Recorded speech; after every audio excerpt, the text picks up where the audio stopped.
ये वो हॉर्सेस हैं जो कि प्योर ब्रीड के हैं, थारोब्रेड हैं, क्रॉस हैं इसके साथ, अरब के साथ।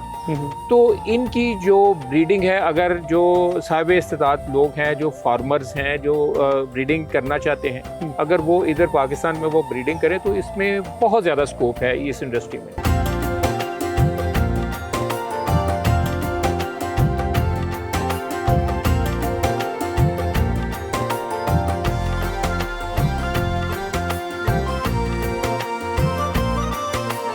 ये जो मेडोज रिजॉर्ट है, इसका कॉन्सेप्ट क्या है? किस तरह के टूरिस्ट आते हैं आपके पास? बहुत सारे तो ऐसे लोग हैं जो एक नेचर को एंजॉय करने आते हैं, और बहुत सारे लोग हैं जो यहाँ पे फैसिलिटीज़ हैं, जिस तरह के घोड़े हैं, हॉर्स राइडिंग है, स्विमिंग पूल है, इंडोर आउटडोर गेम्स हैं। और बहुत सारे कुछ ऐसे लोग हैं जो डिप्रेशन में होते हैं, तो डॉक्टर भी उनको सजेस्ट करते हैं कि आप ऐसी जगह पे जाएं। तो बहुत सारे ऐसे लोग भी आते हैं और यहाँ पे टाइम गुजारते हैं। तो ये किस तरह की फार्मिंग करते हैं? ये घोड़ों का कम्बिनेशन जो है, ये किस तरह बाकी फार्म के साथ आपने जुड़ा हुआ है? जब हम तारिक भाई घोड़ों की बात करते हैं तो घोड़ों को रखना, एक तो ये कि बाइस बरकत है फार्म के लिए, दूसरा ये इटसेल्फ अपनी ब्रीडिंग कर रहे होते हैं, और राइडिंग के साथ साथ हमें हर साल इनसे एक बच्चा मिलता है। बिल्कुल। और अगर उसको हम सेल करना चाहें तो वो भी अच्छा, उसकी एक इकोनॉमिक्स बन जाती है।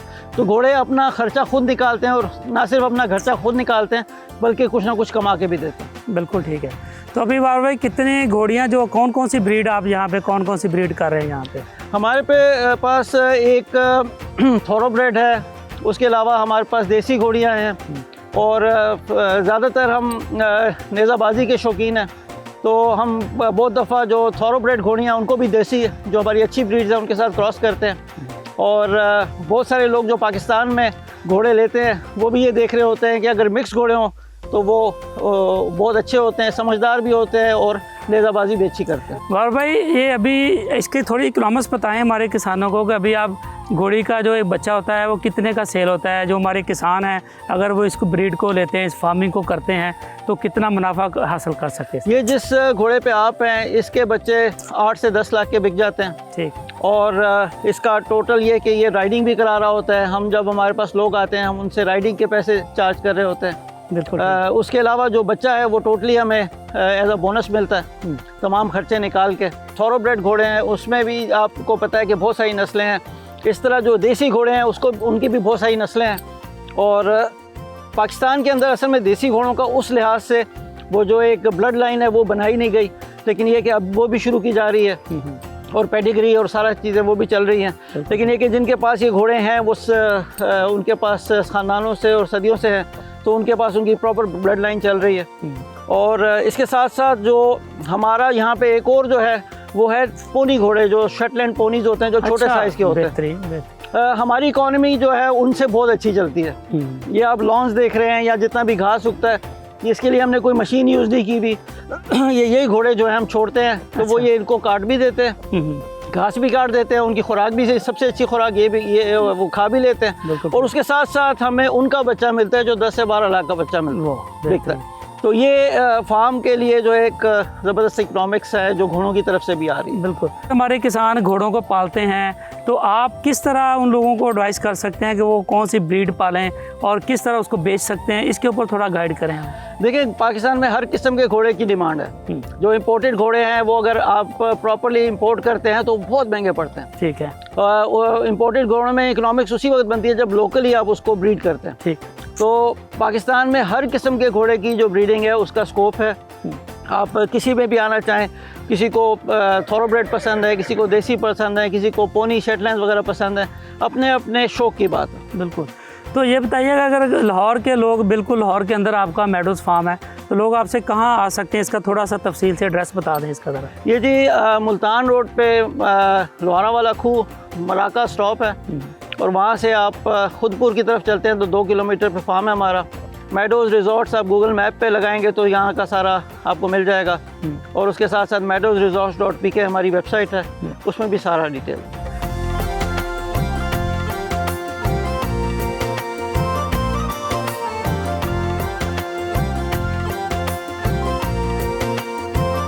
घोड़ों की जो ये इतने बड़ा पालन इंडस्ट्री है पाकिस्तान में कि हमारे अगर फार्मर इसको लेते हैं, जो फार्मर लेवल की जो बात है वो है कि हमारा जो किसान है वो उसको कितना यूटिलाइज़ कर रहा है। अभी जो मॉडर्न दौर है उसमें तो यही है कि ट्रैक्टर ने जगह ले ली है, लेकिन इसको एज आ इंडस्ट्री जो मुख्तलिफ ज़राए के लिए भी इस्तेमाल किया जा सकता है, जैसे कि इक्वेस्ट्रेनियन गेम्स हैं, इसमें बहुत ज़्यादा इनपुट है रिक्वायर्ड है। और जिस तरीके से ब्रीडिंग के दौरान जो अच्छे ब्रीड के जो एनिमल हैं अगर उनको ब्रीड करवाया जाए तो जो हमारा जो फार्मर है जो या इक्वेस्ट्रेनियन गेम्स के जो काम लेने वाले हैं जो बाहर से इंपोर्ट करते हैं, उस इंडस्ट्री को हम यूटिलाइज़ कर सकते हैं विद इन पाकिस्तान। अभी पाकिस्तान के अंदर जो है ना जो इधर इक्वेस्ट्रेनियन गेम्स में जो इस्तेमाल होते हैं घोड़े, उसमें अरब हॉर्सेस हैं, थारोब्रेड हैं, हैनोवेरियंस हैं,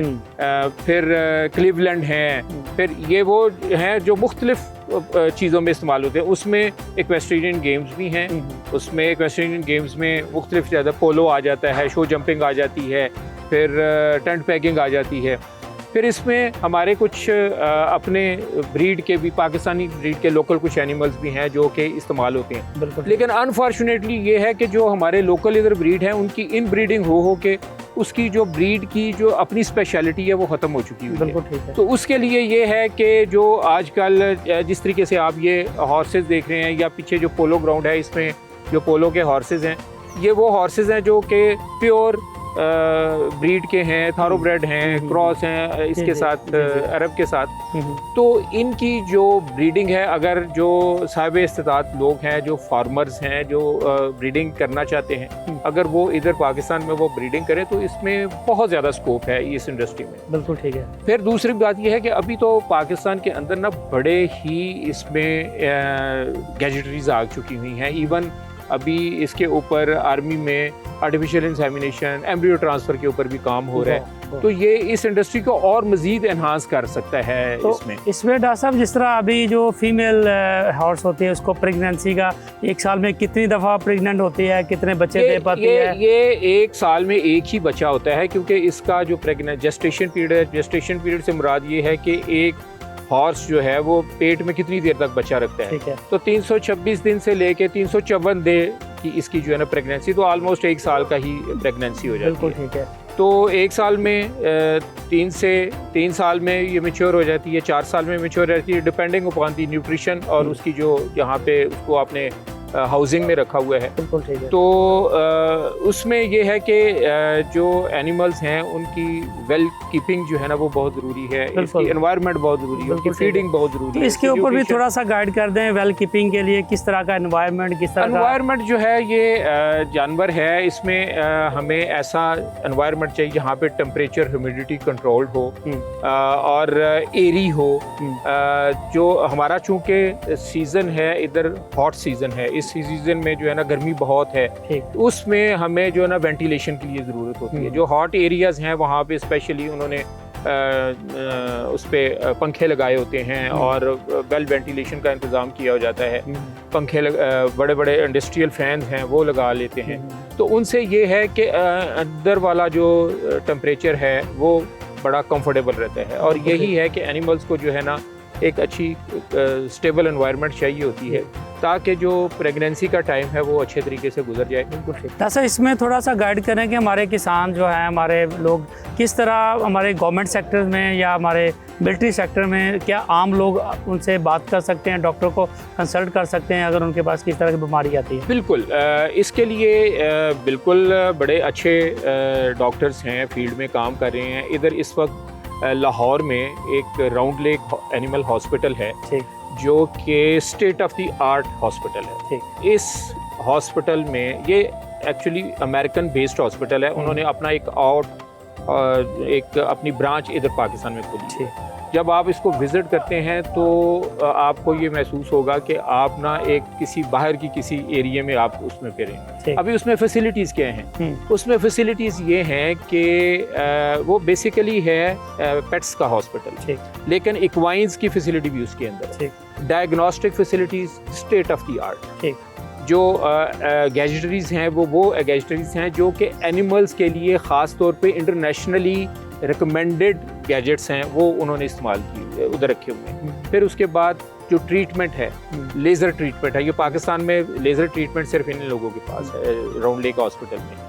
फिर अल्ट्रासाउंड की फैसिलिटी है, फिर एक्सरेज की फैसिलिटी है। Thank you very much brigadier doctor महबूब भट्ट साहब।